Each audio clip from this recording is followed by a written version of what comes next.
Hello friends, नमस्कार, जय जगन्नाथ। मु जयश्री आपण मान को स्वागत करूची द बुक कुक को। आज रेसिपी आमे बनेबा एकदम शाही अंदाज रे, जहा को जदि आपण थरे बनेबे तो बार बार से रेसिपी टिको बनेबे आ जहा को आपण थरे जदि टेस्ट करिवे पूरा प्लेट सफा करी के जिबे। ताले देरी न करी आरंभ करिबा आजिरो रेसिपी।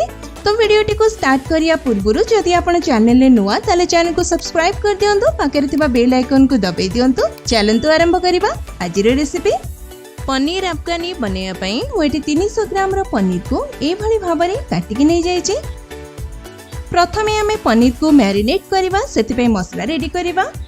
मसला बनैया पई मु एठी गोटे ताटिया रे 2 चम्मच दही, अल्प किछि हळदी गुंड, किछि लंका गुंड, किछि चाट मसला, स्वाद अनुसार लूण, आधा चम्मच गोलमरिच गुंड, किछि गरम मसला गुंड को पकाइबा और भलो भाबरे दही सहित समस्त मसला को गोळेई नबा। आपण चाहिले एठी अल्प किछि अदा रसुन बटा को मध्य पकाई परिबे, किंतु मु एठी अदा रसुन बटा को स्किप करिछि। एबे आमे मसला रे समस्त पनीर को पकाई भलो भाबरे गोळेई नबा।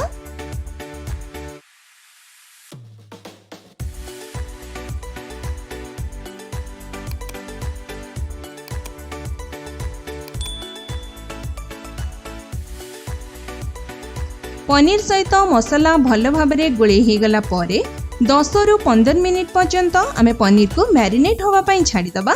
से समय रे आमे अलगा एक मसला रेडी करिबा। एठी मु गोटे छोटो ताटिया रे ताटियाए दही नेइचे, सेथिरे किछि कसुरी मेथी को हाथ रे एई भली भाबरे क्रश करी पकेई दबा। हाफ टेबल स्पून लंका गुंड, हाफ टेबल स्पून हळदी गुंड, हाफ टेबल स्पून धनिया गुंड, हाफ टेबल स्पून आमे एथिरे गरम मसला गुंड, किछि जीरा गुंड, गोलमरिच गुंड, स्वाद अनुसार लूण को दे भलो भाबरे दही सहित समस्त मसला को फेंटी दही को स्मूथ बने नबा।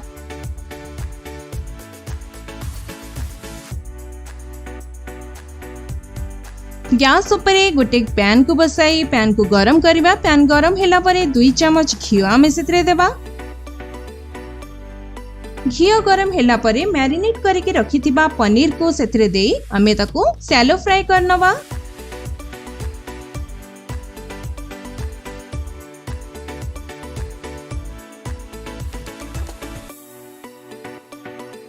गोटे पटे हल्का गोल्डन कलर हे गले आमे एई भली भाबरे पनीर को आर पटे टर्न करिक मध्य गोल्डन ब्राउन होबा पर्यंत भाजी नबा। देखंतु गोटे पटे बहुत भलो भाबरे गोल्डन ब्राउन हे जाइछे। एबे आमे यहा को टर्न करी आर पटे मध्य से भली गोल्डन ब्राउन करनबा।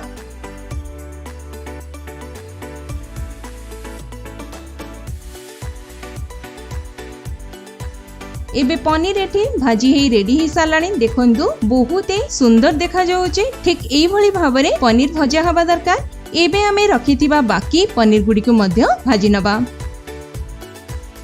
भाजी नेला परे गोटे कड़ाई रे अल्प किछि तेल देई तेल को गरम करिबा। तेल गरम हे गला परे गोटे इंच अदा को एई भली भाबरे बड़ बड़ खंड काटिकी पकाइबा। 4टी कंचा लंका, 14 रु 15 कुला रसुण, गोटे मीडियम साइज रो पियाज को काटिके एथिरे दबा ओ भाजी नबा। 15 रु 16टी बतुरा काजू बादाम को एथिरे पकेइबा। किछि धनिया पत्र को एठी पकेई आमे भाजी नबा।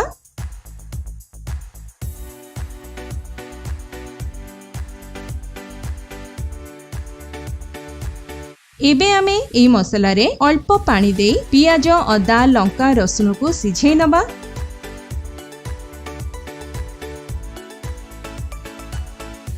या टिके सिझी गला परे आमे यहा को काडी ठंडा करिबा और ग्राइंड करी एई भली भाबरे गोटे पेस्ट बनै नबा। एबे आमे सेम कड़ाई रे अल्प किछि तेल दबा। गोटे दालचीनी, गोटे अलैच, 3टी गुजराती, गोटे तेजपत्र को पकेइबा। बाटिकी रखिथिबा पियाज अदा रसुण रो मसला को एथिरे दबा। एभली भाबरे ताकू गोळे नबा।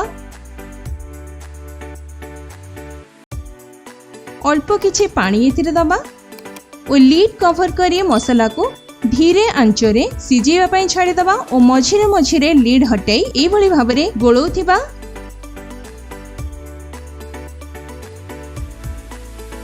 गोटे रु 2 मिनिट पर्यंत मसला सिझी गला परे आमे दही रे प्रस्तुत करिथिबा मसला टिकु एथिरे दबा और भले भाबरे गोळेई नबा।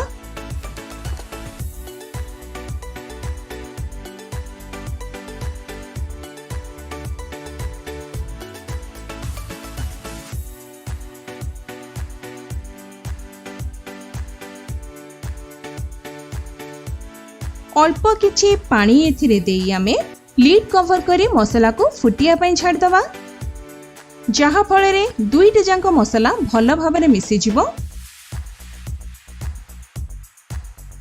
मझिरे मझिरे लीड हटेई आमे याकू गोळौथिबा। जेमिति मसलाटी फुटिबा स्टार्ट करिवो आमे प्रस्तुत करी रखिथिबा पनीर रो भजा गुडी को एथिरे पकेई दबा ओ गोळेई नबा।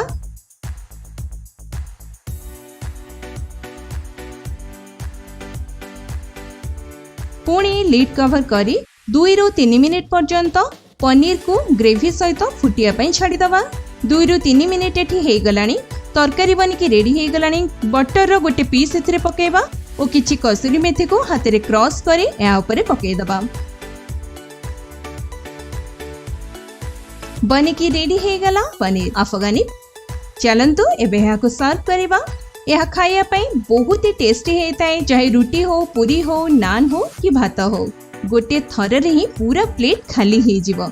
एमिति पनीर निश्चित बनेइबे। आशा आपन को एमिति पनीर रेसिपी पसंद आसिबो। वीडियोटी पसंद हेतिले वीडियोटी के लाइक करिवे, शेयर करिवे, आपन कमेंट रे लिखिबे। देखा हबो आ गोटे नुवा वीडियो रे नुवा रेसिपी सहित।